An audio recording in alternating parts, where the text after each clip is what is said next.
जय हिंद मेरे दोस्तों, आपका स्वागत है आपके अपने यूट्यूब चैनल प्रीतम अकाडमी परिवार में और मैं हूं सूरज कुमार।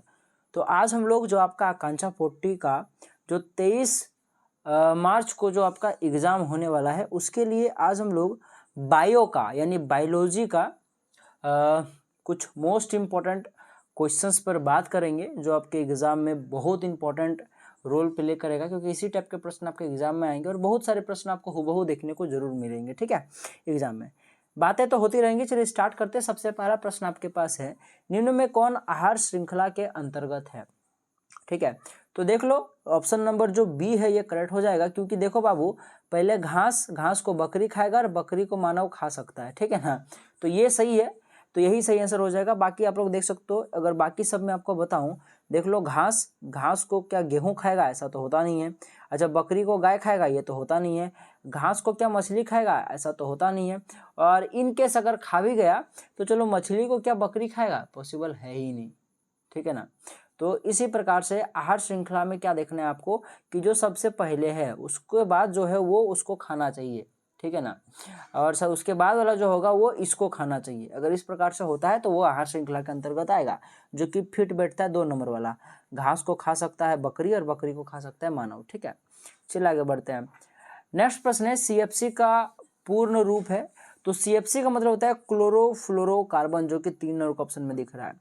अब आप लोग मुझे एलपीजी का फुल फॉर्म बताओ, लाइट पेट्रोलियम गैस। ठीक है, सीएनजी का फुल फॉर्म बताओ। ठीक है ना, हिंदी बोला जाता है इसको संपीड़ित प्राकृतिक गैस, इंग्लिश में बोला जाता है कंप्रेस्ड नेचुरल गैस। ठीक है ना, और एलपीजी को हिंदी में द्रवीकृत पेट्रोलियम गैस बोला जाता है। ठीक है, तो इस तरह से याद रख लीजिएगा, इस सबका फुल फॉर्म आ सकता है, सीएफसी का, सीएनजी का, एलपीजी का। सीएफएल का फुल फॉर्म क्या होता है? कमेंट करके बता मुझे, सीएफएल का। ठीक है, और एक होता है आपके पास एलईडी का। तो इन सभी का, इन दोनों का फुल फॉर्म मुझे आप लोग कमेंट करके जरूर बताइएगा। ठीक है, लाइट इमिटिंग डायोड, चलो बता ही दिया मैंने एलईडी का। ठीक है, बाकी आप सीएफएल का आप लोग मुझे कमेंट करके जरूर बता रहा। ऐसे गूगल का जमाना है, करोगे तुरंत मिल जाएगा, पर मैं चाहता हूँ कि आप लोग किसी से पूछ के आना। ठीक है, ताकि आपको ज़्यादा टाइम तक याद रहे। बाकी चले आगे बढ़ते हैं नेक्स्ट प्रश्न की ओर। यह कि एक बच्चा जो उसके पिता से डैश क्रोमोसोम प्राप्त करता है तो वो लड़की होगी। तो देखो, पिता के पास एक्स और वाई दोनों होता है। अगर पिता एक्स दे दिया तो वो लड़की हो जाएगी, और पिता अगर वाई दे दिया तो वो लड़का हो जाएगा। तो पूरा डिपेंडेंस पिता पर होता है, तो एक्स देगा तभी लड़की होगा, तो यहाँ पे एक्स हो जाएगा। ठीक है, ऐसा इसलिए होता है क्योंकि माँ के पास सिर्फ एक्स ही होता है। ठीक है, और माँ के पास कुछ नहीं होता, पर पिता के पास एक्स और वाई दोनों होता है। तो पिता पर ही डिपेंडेंट होता है कि बच्चा नर होगा कि मादा होगा। ठीक है, अच्छा आप लोग बताओ कितने जोड़े आपके गुणसूत्र पाए जाते हैं? तो टोटल 23 जोड़े पाए जाते हैं। और अगर ये मैं पूछूं कि संख्या कितनी है, तो 23 को 2 से गुना कर दो, यानी कि 46 को गुणसूत्र पाए जाएंगे, और जोड़ा में बात करूँ तो 23 जोड़ा हो जाएगा। ठीक है, तो मैंने ये भी आपको बताया। अच्छा, मेंडल संबंधित है तो विशेष गुण लक्षण से उत्तराधिकारी मिलने के नियम से। ठीक है, तो यही सही आंसर हो जाएगा, 1 नंबर का ऑप्शन करेक्ट हो जाएगा। मेंडल ने क्वेश्चन पूछ रहा हूं मैं क्लास 10 का, बताओ किस पौधे पर अपना एक्सपेरिमेंट किया था? मेंडल ने किस पौधे पर अपना एक्सपेरिमेंट किया था? तो मटर के पौधे पर किया था, याद रखना मेरी बात। चलिए आगे बढ़ते हैं। अच्छा, आपके शरीर में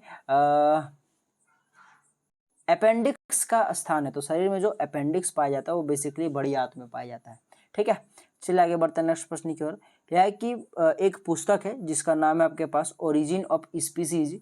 ये किसने लिखा हुआ है? तो याद रखना चार्ल्स डार्विन द्वारा लिखा गया था। चलिए आगे बढ़ते हैं। नेक्स्ट प्रश्न आपके पास है, स्यूडोपोडिया पाया जाता है, तो बेसिकली याद रखना अमीबा में पाया जाता है। ठीक है, स्यूडोपोडिया जो है बेसिकली अमीबा में पाया जाएगा।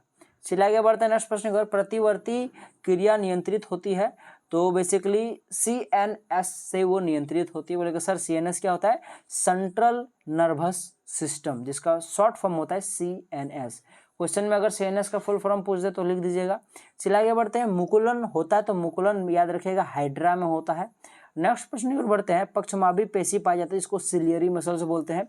बेसिकली ये आंख में होता है, और पक्षमाभी पेशिया का जो काम होता है बेसिकली जो हमारा नेत्र गोलक होता है, फिर नेत्र का जो लेंस होता है जो कि उत्तल लेंस का बना होता है, जिसको हम लोग कन्वेक्स लेंस बोलते हैं, उसका साइज को नियंत्रित करने का काम करता है। तो सिलियरी मसल का यही काम होता है। तो 3 नंबर का ऑप्शन आपका करेक्ट हो जाएगा। 91 नंबर के प्रश्न पर आते हैं। ये प्रेसबायोपिया का एक बीमारी है जो डैश में होता है, बायोपिया, पिया जहाँ भी आपको नजर आ जाए लगभग याद रख लीजिएगा वो जनरली आँख का ही होता है, ठीक है ना। जैसे मायोपिया हो गया, ठीक है ना, ये बेसिकली निकट दृष्टि दोष को बोला जाता है। हाइपर मेट्रोपिया हो गया, या फिर इसको हाइपरपिया भी बोल देता है बहुत कोई, जिसको बेसिकली दूर दृष्टि दोष कहा जाता है। तो ये सभी चीज़ें मैंने पहले भी आपको बताया हुआ है। चलिए आगे बढ़ते हैं। पुष्प के पुंग जनांग, बेसिकली यहाँ पे पुरुष जननांग के बारे में पूछना था, पता नहीं यहाँ पे क्या लिखा हुआ है।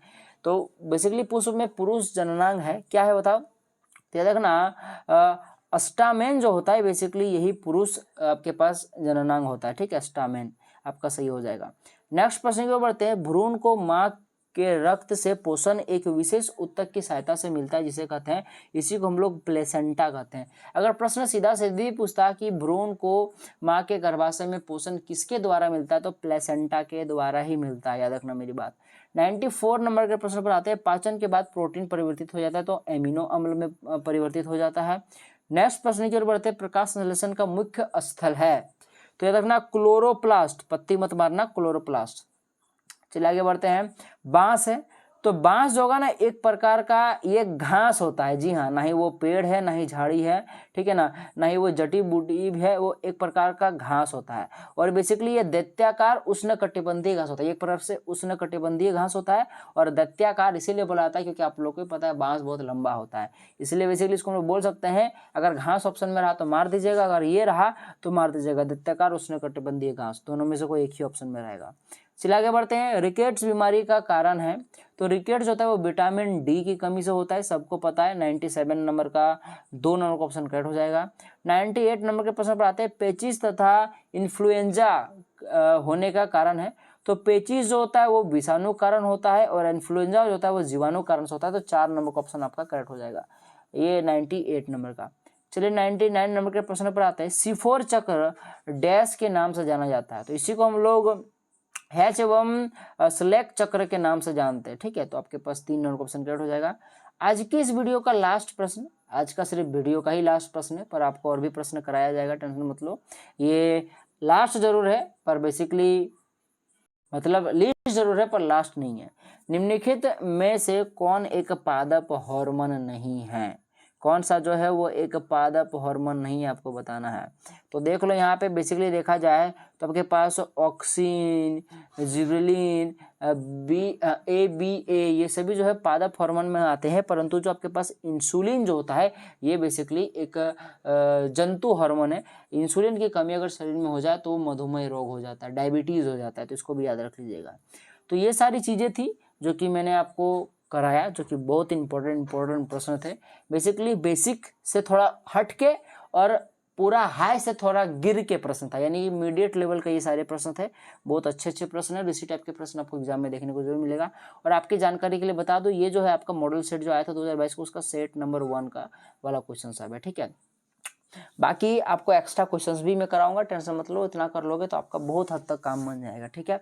तो जो भी डाउट होगा कमेंट बॉक्स खुला है, कमेंट जरूर कीजिएगा, अपने दोस्तों तक वीडियो को जरूर शेयर कीजिएगा। और जो भी बच्चे इस चैनल पर अभी नए जुड़े हैं, चैनल को सब्सक्राइब जरूर कर लो इसी प्रकार से कंटेंट पाने के लिए, ठीक है। तो बेसिकली और जो भी बच्चे पॉलिटेक्निक का फॉर्म भरना चाहते हैं, कैसे फॉर्म भरना है, क्या करना है, सारा वीडियो मैंने बताया हुआ है। पॉलिटेक्निक का भी मैं इंपॉर्टेंट क्वेश्चन लेता हूँ और हमारे यहाँ से सिलेक्शन होता भी अच्छे खासे बच्चों का, तो बिल्कुल भी टेंशन नहीं लेना है। तो चलिए मिलते हैं अगले वीडियो में, तो अगले जय हिंद जय भारत और आपका दिन शुभ हो।